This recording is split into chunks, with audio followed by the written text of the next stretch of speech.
Dans notre plateforme, chaque utilisateur dispose d'un profil. Ce profil est accessible via la recherche si vous tapez le nom d'un collaborateur sur lequel vous désirez avoir des informations. Mais il est aussi accessible via le contributeur d'un contenu que vous avez trouvé intéressant. Il est important que ces profils soient bien remplis car ils sont une mine d'informations sur vos utilisateurs. En effet, si les profils ont été bien définis avec des filtres intéressants, ils permettent de catégoriser les utilisateurs dans la recherche selon leur expertise, leur site, leur langue, leur pays d'appartenance ou ce genre d'informations. Ces profils sont personnalisables et quelques conseils peuvent vous être utiles pour savoir comment les personnaliser au mieux. En premier, veillez à ce que ces profils ne soient pas trop longs. En effet, la complétion du profil sera la première étape que vont rencontrer les utilisateurs à l'arrivée sur la plateforme.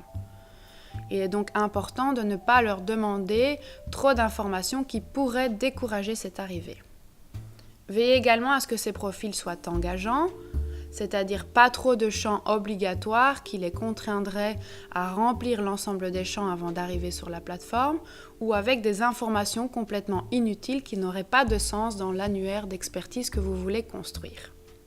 Si vous désirez utiliser notre plateforme pour faire de la diffusion sélective d'informations, il sera également important de veiller à ce que vos profils soient remplis en fonction de la segmentation des utilisateurs que vous voulez faire.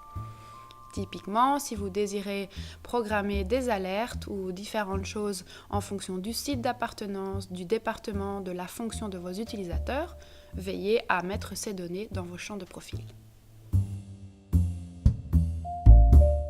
Ces champs de profil peuvent être nourris et alimentés par 3 sources d'informations. La première est une connexion avec l'annuaire d'entreprise. En effet, si votre annuaire d'entreprise est bien rempli, il est intéressant de s'informer auprès de votre service informatique pour envisager une connexion avec notre annuaire et pré-remplir ainsi l'ensemble des champs de profil. Cela donne un bon signal à l'utilisateur qu'il est reconnu lorsqu'il arrive dans notre outil. Deuxièmement, les champs de profil peuvent être liés à des tags.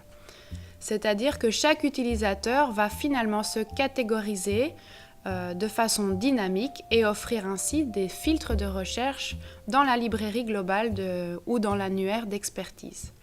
C'est intéressant, par exemple, de pouvoir rechercher l'ensemble des collaborateurs d'un pays ou qui ont une certaine expertise ou qui parlent telle langue en fonction de votre contexte. Et finalement, on peut offrir des champs de texte libre, c'est-à-dire des champs plutôt descriptifs dans lesquels on invite l'utilisateur à remplir une série d'informations telles que son parcours, ses formations précédentes, ses passions, ses centres d'intérêt. Il est évident que toutes ces informations en texte libre sont également indexées par notre moteur de recherche.